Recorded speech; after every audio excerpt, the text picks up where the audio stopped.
बेहिसाब ताकत,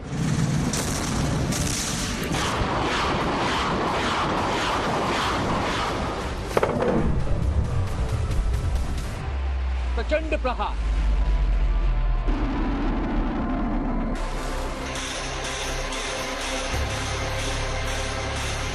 चंद सेकंड में ताबड़तोड़ बारूदी बौछार।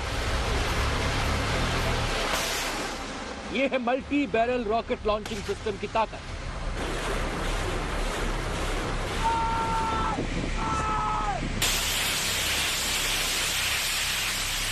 रणभूमि के इस खतरनाक योद्धा को गॉड ऑफ बैटलफील्ड के नाम से भी जाना जाता है। दुश्मन चाहे रेगिस्तान में हो या फिर पहाड़ की ऊंची चोटियों पर छिपा हो, रॉकेट लॉन्चर सिस्टम के प्रहार से बच नहीं सकता।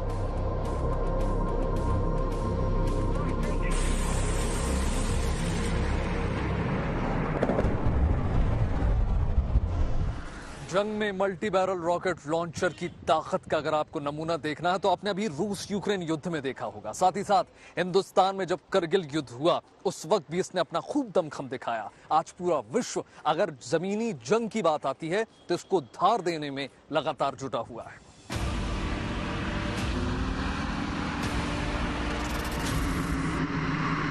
लद्दाख जैसे पहाड़ी इलाके में आर्टिलरी की काफी जरूरत होती है। वहां टैंक सफल नहीं हो पाते, तोप ज्यादा कारगर मानी जाती है।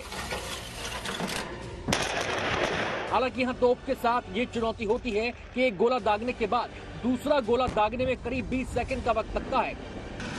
अगर दुश्मन ने रॉकेट से रैपिड फायर कर दिया तो परेशानी बढ़ सकती है। ऐसे में ताबड़तोड़ हमले के लिए तोपों के साथ मल्टी बैरल रॉकेट लॉन्चर्स की तैनाती जरूरी हो जाती है।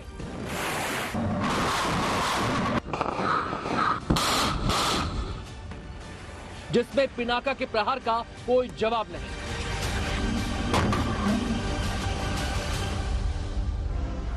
जहां तक तोपों का सवाल है, ये एक लिमिटेड एरिया के अंदर तोपों का जो असर है वो देखने को मिलता है। एक बैटरी होती तोपों की जिसके अंदर लगभग 6 गन्स होती हैं, जबकि जो मल्टी लॉन्चिंग रॉकेट सिस्टम्स हैं इसके अंदर जो रॉकेट्स हैं वो 12 की तादाद से लेकर के और 40 की तादाद तक, जैसे कि बीएम ग्रेड में है, होते हैं और ये बहुत बड़ा लार्ज एरिया जो है डिस्ट्रॉय कर सकती हैं।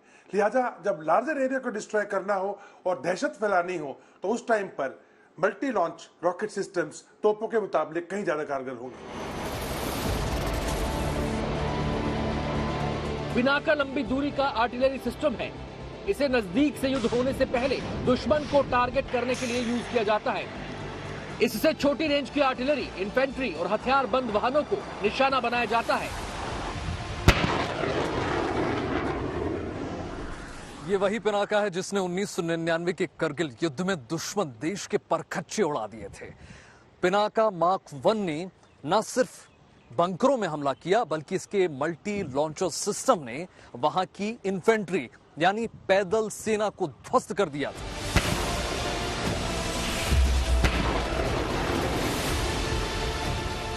अब पिनाका की ताकत आर्मेनिया के पास में पहुंच चुकी है।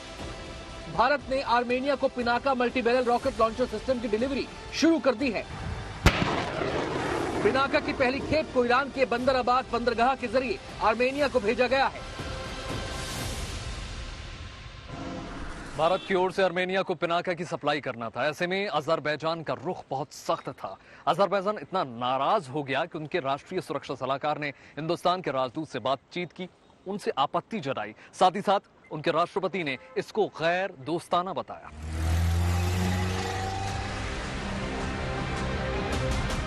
अजरबैजान की बेचैनी को देखते हुए सवाल उठता है कि आखिर वो इतना परेशान क्यों है, जबकि अजरबैजान के पास आर्मेनिया से कहीं ज्यादा सैन्य शक्ति है। अजरबैजान के पास तुर्की और इजराइल के कई एडवांस वेपन सिस्टम हैं। इसके अलावा अजरबैजान ने खुद के कई हथियार विकसित किए हैं। इन सब के बावजूद हिंदुस्तान के Pinaka multi barrel rocket launcher ने अजरबैजान की नींद उड़ाई हुई है।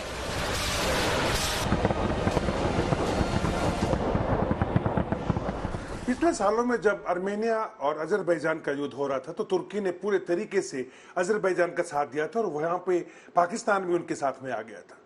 उनके जो ड्रोन्स हैं उनसे लेकर के और TRG-300 यानी टाइगर जो मल्टी रॉकेट सिस्टम्स हैं तुर्की के, वो भी अजरबैजान आर्मेनिया के खिलाफ इस्तेमाल कर रहा था।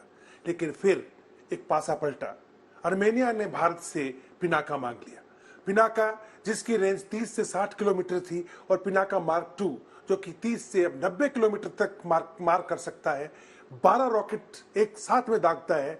और साथ ही साथ में जो मार्क 2 है उसके अंदर जो रॉकेट सिस्टम है उसके अंदर जीपीएस से या इनिशियल नेविगेशन से, रडार सिस्टम से बहुत ही एक्यूरेट फायर जाता है। पूरे एक एरिया को लगभग 600 मीटर बाय 600 मीटर को तुरंत ध्वस्त कर देता है। वहीं टाइगर TRD-300 जो तुर्की का है वो मात्र 4 रॉकेट एक साथ छोड़ सकता है। उसको वापस में रिफिल करने के लिए 15 से 20 मिनट का फिर टाइम लगता है। और लिहाजा जो असर भारत के पिनाका ने आर्मेनिया की फौज को दिया अजरबैजान के खिलाफ, उससे अजरबैजान की सेना काफी हिली हुई है।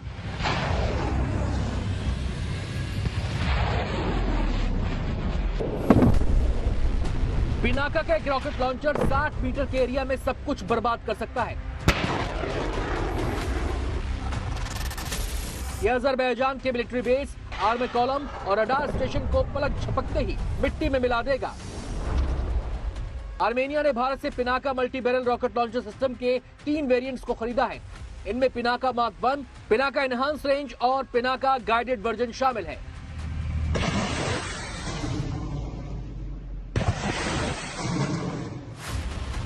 स्वदेशी हथियार पिनाका हिंदुस्तान की रक्षा कवच का वो अचूक रॉकेट लॉन्चर सिस्टम है जो बॉर्डर पार किए बगैर ही दुश्मन को तबाह करने की ताकत रखता है। अब उसी Pinaka multi barrel rocket system को और ताकतवर बनाने की तैयारी हो रही है। रक्षा मंत्रालय ने हाल ही में हिंदुस्तान की सेना के लिए लगभग 27,832 करोड़ के सौदों को मंजूरी दे दी। ऐसे में सबसे महत्वपूर्ण हो जाता है पिनाका बैरल रॉकेट सिस्टम के लिए लगभग 8,500 करोड़ रुपए स्वीकृत किए गए।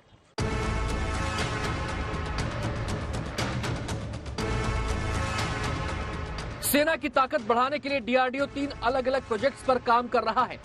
इनमें से 2 project Pinaka rocket launcher system से जुड़े हैं। रक्षा मंत्रालय ने डीआरडीओ के जिन प्रोजेक्ट्स को मंजूरी दी है उनमें से पहला है Pinaka MK1 area denial munition rocket system, दूसरा है Pinaka MK2 guided extended range rocket ammunition और तीसरा है infantry combat vehicle command. Pinaka MK1 और पिनाका MK2 बरसों से हिंदुस्तान की सेना के सबसे भरोसेमंद हथियार रहे हैं। इनसे दागे जाने वाले रॉकेट पर क्लस्टर बम, एंटी टैंक बम और बारूदी सुरंग उड़ाने वाले हथियार भी लगाए जा सकते हैं। केवल 44 सेकंड में इस मिसाइल सिस्टम से 12 मिसाइलें दागी जा सकती हैं। यानी ये करीब हर 4 सेकंड में एक मिसाइल फायर करती है, जिससे दुश्मनों का बचना नामुमकिन हो जाता है। पिनाका सिस्टम की एक बैटरी में 6 लॉन्च व्हीकल होते हैं। इसको अगर हम डिटेल में समझने की कोशिश करें तो इसमें रडार सिस्टम होता है, इसमें नेटवर्क सिस्टम होता है। ऐसे समझ लीजिए कि 2 किलोमीटर के एरिया को पल भर में नेस्ते नाबूद कर सकता है।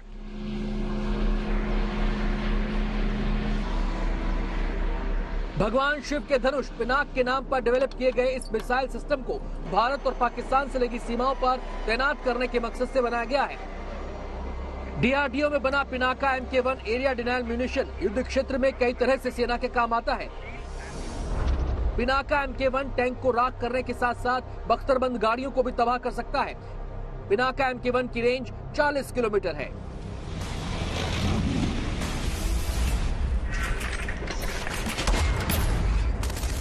आर्टिलरी गन्स के मुकाबले में रॉकेट्स की एक्यूरेसी कम होती है। हालांकि पिनाका मार्क 2 में गाइडेंस और नेविगेशन सिस्टम लगने से वो कमी भी पूरी हो गई है।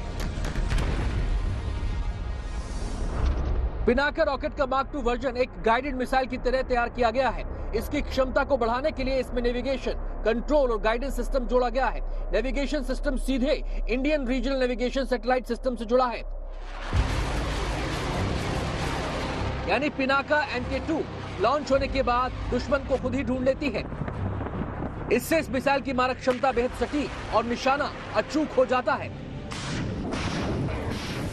पिनाका रॉकेट के ऊपर क्लस्टर बम, एंटी टैंक और बारूदी सुरंग उड़ाने वाले घातक हथियार लगाए जा सकते हैं। पिनाका MK2 की रेंज 90 किलोमीटर है। पिनाका से दागे गए रॉकेट 5,757 किलोमीटर प्रति घंटे की रफ्तार से दुश्मन की तरफ बढ़ते हैं। ये अपने साथ 100 किलो वजन के हथियार ले जाने की ताकत रखते हैं। पिनाका सिस्टम दुश्मन को संभलने का मौका दिए बगैर ही उस पर गाइडेड मिसाइलों की बौछार कर देता है। यही वजह है कि इस रॉकेट लॉन्चर से देश के दुश्मन खौफ खाते हैं।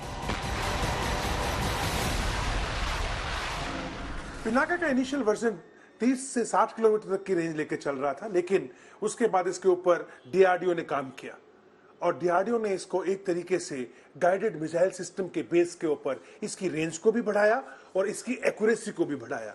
यानी आज जो मार्क 2 पिनाका का सिस्टम है, उसके जितने भी हमारे रॉकेट्स हैं वो एक तरीके से गाइडेड मिसाइल की तरह काम करते हैं।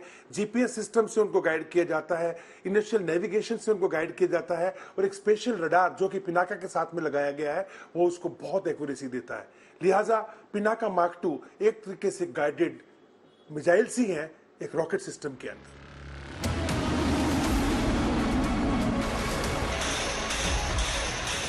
Multi barrel rocket launcher system की सबसे बड़ी खासियत यह है कि जितनी तेजी से प्रहार करता है उतनी ही तेजी से अपनी लोकेशन भी बदल लेता है। इससे दुश्मन के रडार पर आने का खतरा कम हो जाता है।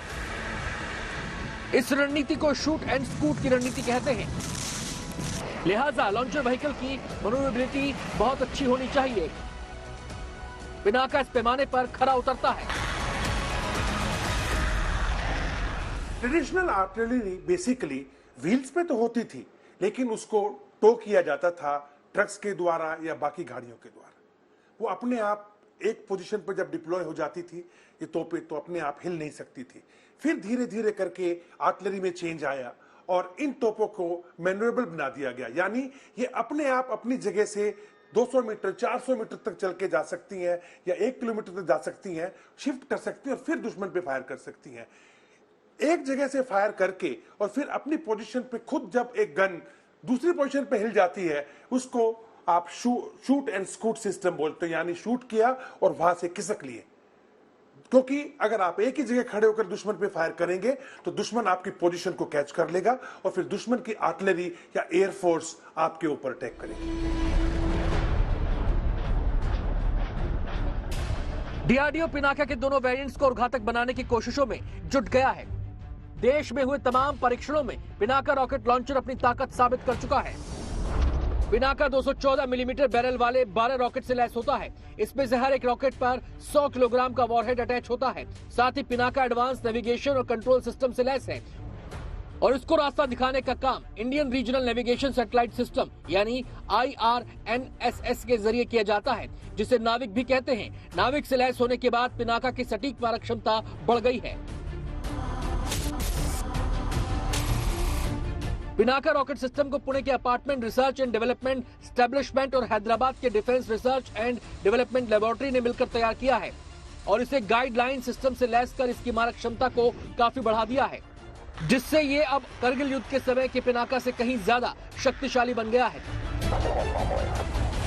बदलते वक्त के साथ युद्ध की नई चुनौतियों को देखते हुए कई परीक्षण कर पिनाका मिसाइल सिस्टम की मारक क्षमता को कई गुना बढ़ा दिया गया है। डीआरडीओ पिनाका MK3 वेरिएंट पर भी काम कर रहा है, जो अभी निर्माणाधीन है। पिनाका MK3 के तैयार होने पर इसकी रेंज करीब 120 किलोमीटर तक होगी। पिनाका को बड़ी आसानी से कहीं भी ले जाया जा सकता है। पिनाका की मोबिलिटी इसे दुश्मनों के लिए बेहद खतरनाक बना देती है। यानी साफ है, चाहे बॉर्डर पर चीन की चालबाजी हो या फिर पाकिस्तान की नापाक हरकत, हिंद के शक्तिशाली महायोद्धा पिनाका से कोई नहीं बच सकता। भारत के पास रॉकेट्स दागने के लिए BM-21 रूसी रॉकेट सिस्टम है। ऐसे में हिंदुस्तान को खुद के विकल्प की दरकार थी, क्योंकि इसका इस्तेमाल अभी तक हो रहा था। हम प्रयास लगातार करते रहे। 1980 के दशक में अगर हम देखें तो डीआरडीओ के साथ मिलकर हमने पिनाका रॉकेट सिस्टम पर काम करना लगातार शुरू कर दिया था। 1990 के दशक के अंतिम तक हम इसमें सफल हो चुके थे और आखिरकार करगिल युद्ध में हमने इसका जबरदस्त इस्तेमाल किया।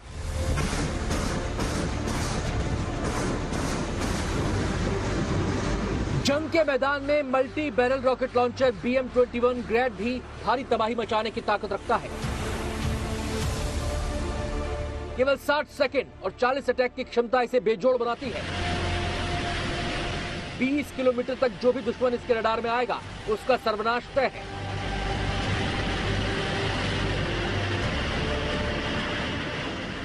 सोवियत संघ के समय बने ग्रैड रॉकेट सिस्टम का इस्तेमाल आपको बता दें 100 देशों में अभी भी हो रहा है इतने पुराने रॉकेट सिस्टम का। साथ ही साथ आपको बता दें 1 दर्जन से ज्यादा ऐसे देश हैं जिन्होंने अपने व्यक्तिगत तौर पर इनके अलग अलग वर्जन्स निकाल दिए हैं।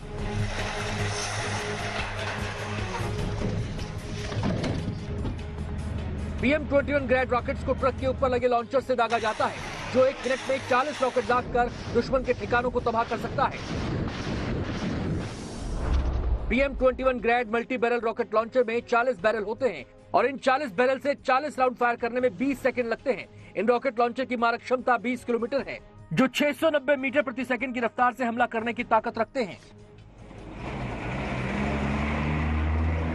70 के दशक में भारत ने इस ताकतवर हथियार को रूस से खरीदा था। BM-21 ग्रैड रॉकेट लॉन्चर का इस्तेमाल कर मिनटों में दुश्मन की चौकी या फिर बंकर को आसानी से ध्वस्त किया जा सकता है।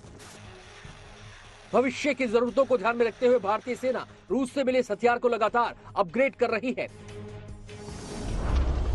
भारत के पास BM-21 ग्रैड रॉकेट्स का अपग्रेडेड वर्जन है, जिसे BM-21 LRAR कहते हैं। भारतीय सेना के पास ऐसे करीब 240 लॉन्चर्स हैं, जिनकी ताकत को समय समय पर परखा जाता है। महाराष्ट्र के देवलाली में भारतीय सेना का आर्टिलरी सेंटर है, जहां पर सभी तरह की तोप, रॉकेट और मिसाइल लॉन्चर की ट्रेनिंग दी जाती है। रशिया का एक equipment BM-21 grade system, BM-21 जो कि एक गाड़ी को दर्शाता है जो इन बैरल्स को लेके जाती है, और ग्रेड का मतलब होता है साल्वो, यानी एक साथ में तो इन रॉकेट्स को छोड़ा जाना। BM-21 1960s के अंदर रशिया में यूज हुआ। 69 की लड़ाई में जब रशिया और चाइना का बॉर्डर डिस्प्यूट हुआ था, उसमें भी बहुत ज्यादा जो है रशिया ने यूज किया। और आज की तारीख में भी जब रशिया और यूक्रेन आपस में लड़ रहे हैं, जो 36 के करीब जो सिस्टम्स हैं रशिया के, वो इनकी सिटीज के अंदर तहस नहस मचा रही हैं।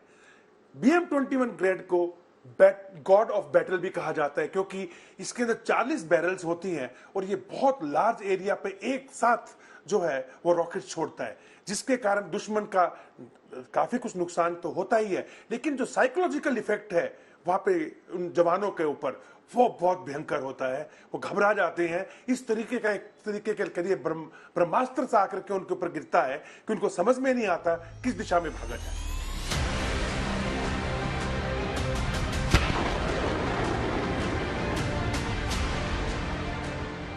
भारत के पास BM-30 स्मर्च multi rocket launcher system का 9A522T वर्जन है, जिसके पास बेहिसाब ताकत है। भारत के पास स्मर्च 9A522T की जो ताकत है, उसे आप ऐसे समझ सकते हैं। 12 बैरल वाले इस मल्टी रॉकेट लॉन्चर से 70 किलोमीटर दूर तक निशाना लगाया जा सकता है। इसमें 300 mm के 7 अलग अलग तरह के रॉकेट को दागने की ताकत है। यही नहीं, स्मर्च के 9A522T भारतीय वर्जन से सभी 12 रॉकेट को दागने में केवल 38 सेकंड का वक्त लगता है। इस सिस्टम में इस्तेमाल किए गए रॉकेट का वजन 800 किलोग्राम है, जिसे दागने के बाद रॉकेट की दिशा में भी बदलाव मुमकिन है।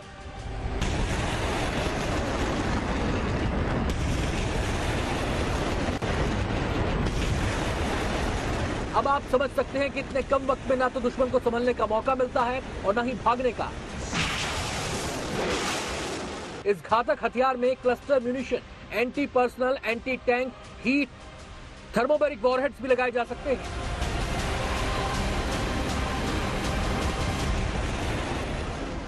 BM-21 जो ग्रेड था उसकी रेंज बहुत कम थी, लगभग 20 से 30 किलोमीटर के बीच में थी, लेकिन फिर रशिया ने BM-30 स्मर्च सिस्टम के ऊपर काम किया और उसकी रेंज बढ़ा दी लगभग 90 किलोमीटर से भी ऊपर। लेकिन साथ ही साथ में ये 12 के 12 रॉकेट सिस्टम्स जो बैरल्स के थ्रू रॉकेट्स जो फायर किए जा रहे थे, उसमें एक स्पेशल जो सिस्टम है वो ये लगाया गया कि ये 12 के 12 रॉकेट्स एक साथ 90 किलोमीटर की दूरी तक दुश्मन पर अटैक कर सकती हैं। इनके अंदर हाई एक्सप्लोजिव ज्यादा होता है, इनके अंदर मारक क्षमता ज्यादा है, इनकी एक्यूरेसी बहुत बढ़ गई है। लिहाजा जब एक साथ ये 12 के 12 रॉकेट्स हैवी जो एम्यूनिशन लेके दुश्मन पर जाके गिरते हैं, तो एक तरीके से एक सरप्राइज पूरे के पूरे बड़े एरिया के अंदर पैदा कर देता है।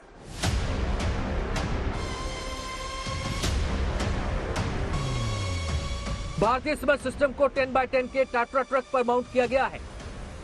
जो भारत में ही बना है। इस सिस्टम को onboard control and communication equipment और ऑटोमेटिक फायर कंट्रोल सिस्टम से लैस किया गया है। स्मर्च रॉकेट सिस्टम को खरीदने के लिए रूस और हिंदुस्तान के बीच साल 2005 में एक डील हुई, जिसके तहत 42 स्मर्च को खरीदना था। ऐसे में उसमें तमाम और चीजें शामिल हो जाती हैं। हिंदुस्तान ने साल 2012 में सोचा कि क्यों ना हिंदुस्तान में ही इसका निर्माण किया जाए, और फिर जाकर रशिया और इंडिया का एक जॉइंट वेंचर होता है। भारत के पास ऐसे कुल 162 लॉन्चर्स हैं जो किसी भी दुश्मन के दांत खट्टे कर सकता है। अब आपको ये भी बताते हैं कि मल्टीपल रॉकेट लॉन्चर कितने तरह के होते हैं और इनके काम करने का तरीका क्या है। मल्टीपल रॉकेट लॉन्चर के पहले टाइप में लॉन्चर फिक्स होता है। यहां रॉकेट फायर करने के बाद फिर से अटैक करने के लिए मैनुअली रॉकेट लोड किया जाता है। दूसरा कंटेनर या पॉड बेस्ड रॉकेट लॉन्चर होता है, जैसे कि पिनाका है। इसमें पूरा रॉकेट दागने के बाद लोडेड पॉड को फिर से माउंट कर दिया जाता है। देखिए, मल्टीपल रॉकेट लॉन्चर्स अलग अलग तरीके के इस तरीके से भी लिया जा सकता है कि कुछ जमीन से मार करने वाले हैं, कुछ हवा से मार करने वाले हैं और कुछ नौसेना से मार करने वाले। लेकिन इसके अंदर फर्क ये भी है कि इन्हीं सिस्टम्स के अंदर कुछ सिस्टम्स जो है वो गाइडेड मिसाइल जैसे एक तरीके से उनके अंदर सिस्टम्स लगाए गए हैं जो रॉकेट गाइडेड होते हैं, जाके एक्यूरेसी के साथ फायर करते हैं, और कुछ ऐसे हैं जो कि एक क्षेत्र के अंदर तहस नहस मचाने के लिए, जैसे B121 ग्रेड सिस्टम है, उनको इस्तेमाल किया जाता है। इसके अलावा इनमें से कुछ ऐसे हैं जो मोबाइल हैं, यानी मोबिलिटी है जिसके अंदर, और कुछ ऐसे सिस्टम्स हैं जिनकी मोबिलिटी लिमिटेड है। लिहाजा मोबिलिटी के बेस पर किस जगह से मारक क्षमता रखते हैं, जमीन से, आसमान से या पानी से, या फिर इनके रॉकेट सिस्टम्स जो हैं वो कितने एक्यूरेट हैं, या उनके ऊपर एक्यूरेसी डाली गई है, या वो नॉर्मल हाई एक्सप्लोजिव है जो कि एक इलाके के अंदर BM121 ग्रेड के तरीके से पुराने सिस्टम से तहस नहस के लिए इस्तेमाल किए जाते हैं। इन चीजों से मल्टी लॉन्च रॉकेट सिस्टम जो हैं अलग अलग वेराइटी में गिने जाते हैं।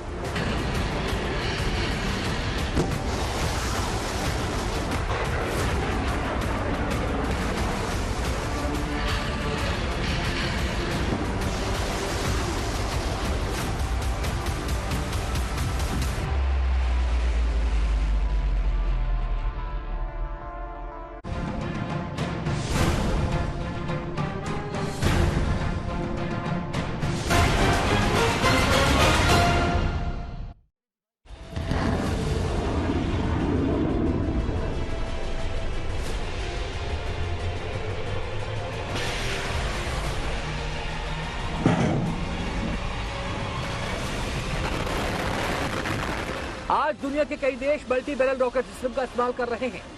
रूस यूक्रेन युद्ध में भी इस घातक हथियार का इस्तेमाल किया जा रहा है।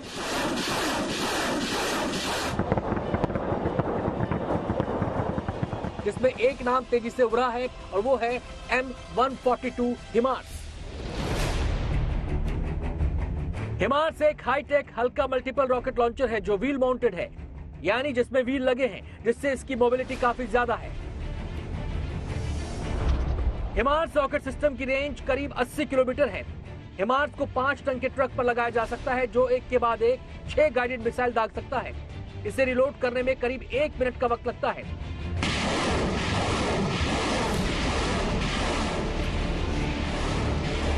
हिमार्स रॉकेट लॉन्चर सिस्टम की सबसे बड़ी खासियत यह है कि वजन में काफी हल्का है, जिसे C-130 हरक्यूलिस ट्रांसपोर्ट विमान से दुनिया के किसी भी हिस्से में ले जाया जा सकता है।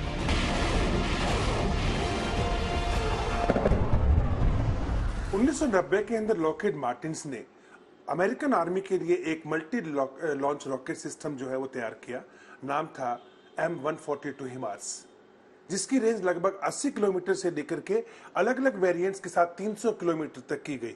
लेकिन सबसे बड़ी चीज हिमार्स के अंदर जो डाली गई वो थी उसकी एक्यूरेसी, यानी 300 किलोमीटर के ऊपर अगर ये जाके फायर करती है मिसाइल तो उसकी एक्यूरेसी है 3 मीटर। साथ ही साथ इसकी जो रेट ऑफ फायर है वो बहुत ज्यादा है। स्पीड लगभग 2.5 मैक, यानी ध्वनि से 2.5 गुना ज्यादा स्पीड पे चलता है। भारत के अंदर इसका तोड़ निकाला है पिनाका मार्क 2 ने, जिसकी स्पीड है 4.5 मैक, यानी कि वो इनके हिमार्स के रॉकेट से डबल स्पीड से चलता है। लाइट है, हल्का है, लेकिन चूंकि स्पीड ज्यादा है तो जब पिनाका का मार्क 2 जाकर के स्ट्राइक करेगा तो जो स्पीड है उसकी, उसके फोर्स के साथ वो ज्यादा तहलका मचाएगा हिमास के मुकाबले। यानी फ्यूचर के लिए भारत ने हिमास का तोड़ पिनाका मार्क 2 में निकाल लिया है।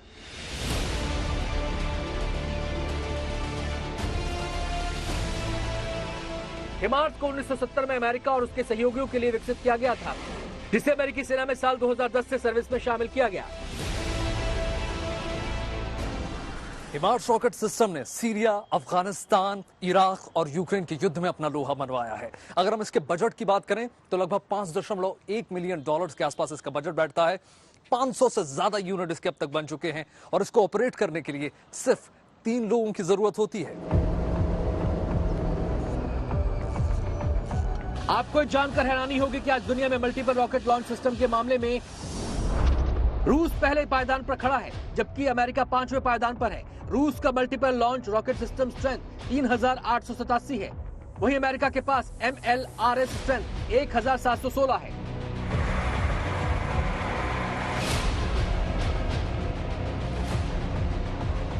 रूस की सेना के पास एक से बढ़कर एक मल्टीपल लॉन्च रॉकेट सिस्टम है, जिसमें एक है 9A524 टोर्नेडो। वहीं अमेरिका के पास बेहद खास M270 multiple rocket launch system है। दोनों की ताकत और खासियत पर एक नजर डाल लेते हैं। अमेरिका का M270 मार्च 1983 से सेवा में है, वहीं रूस का 9A524 टोर्नेडो 2014 से रूस की सेना में शामिल है। अमेरिकी M270 को ऑपरेट करने के लिए 3 क्रू मेंबर की जरूरत होती है, वहीं रूसी 9A524 टोर्नेडो को ऑपरेट करने में केवल 2 लोगों की जरूरत पड़ती है। M270 में 12 रॉकेट अटैच हैं, वहीं रूसी टोर्नेडो सिस्टम में 6 रॉकेट अटैच होते हैं। रॉकेट की ताकत की बात करें तो M270 में 227 mm के रॉकेट का इस्तेमाल होता है, वहीं रूसी 9A524 टोर्नेडो में 300 mm कैलिबर का ताकतवर रॉकेट लगाया गया है। अमेरिका रूस के मल्टीपल लॉन्च रॉकेट सिस्टम की अपनी अपनी अलग अलग खासियतें हैं। दोनों के रॉकेट आकार और प्रहार के लिहाज से भी अलग हैं। M270 की मैक्सिमम फायरिंग रेंज 70 किलोमीटर है, वहीं रूस के 9A524 टोर्नेडो की फायरिंग रेंज 90 किलोमीटर है। मिनिमम फायरिंग रेंज की बात करें तो M270 32 किलोमीटर और टोर्नेडो 20 किलोमीटर हमला करता है।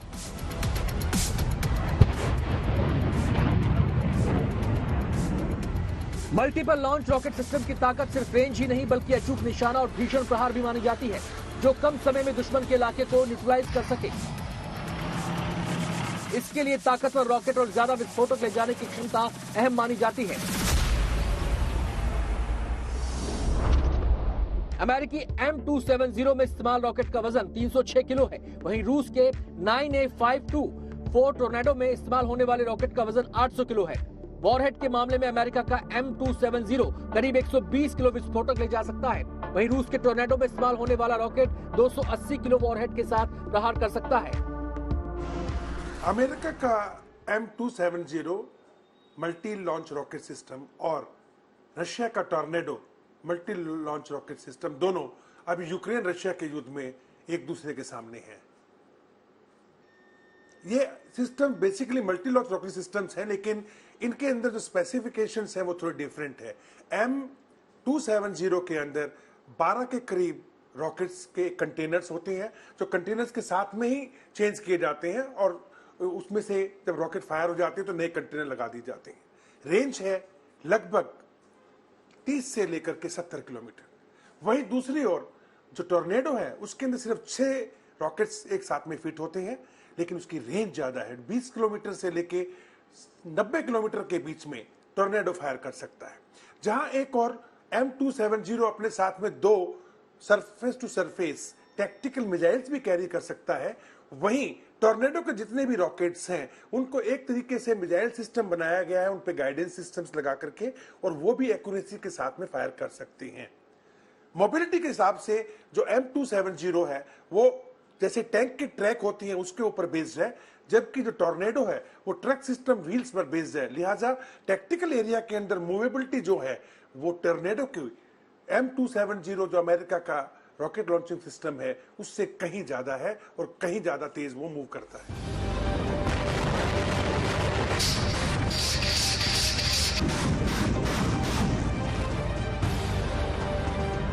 शूट एंड स्कूट के मामले में दोनों मल्टीपल लॉन्च रॉकेट सिस्टम की अपनी अपनी ताकत और खासियत है।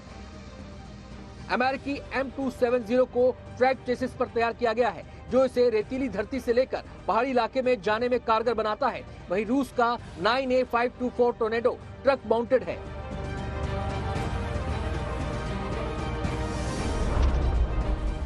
M270 जिस व्हीकल पर माउंट किया गया है उसकी ताकत 500 हॉर्स पावर है। वहीं 9A524 टोर्नेडो जिस ट्रक पर माउंट किया गया है वो 360 हॉर्स पावर प्रोड्यूस करता है। M270 की सड़क पर मैक्सिमम स्पीड 65 किलोमीटर प्रति घंटा है। वहीं 9A524 टोर्नेडो की रोड पर मैक्सिमम स्पीड 90 किलोमीटर प्रति घंटा है। M270 multiple launch rocket system की रेंज 485 किलोमीटर है। वहीं रूस के 9A524 टोर्नेडो की रेंज 1000 किलोमीटर है।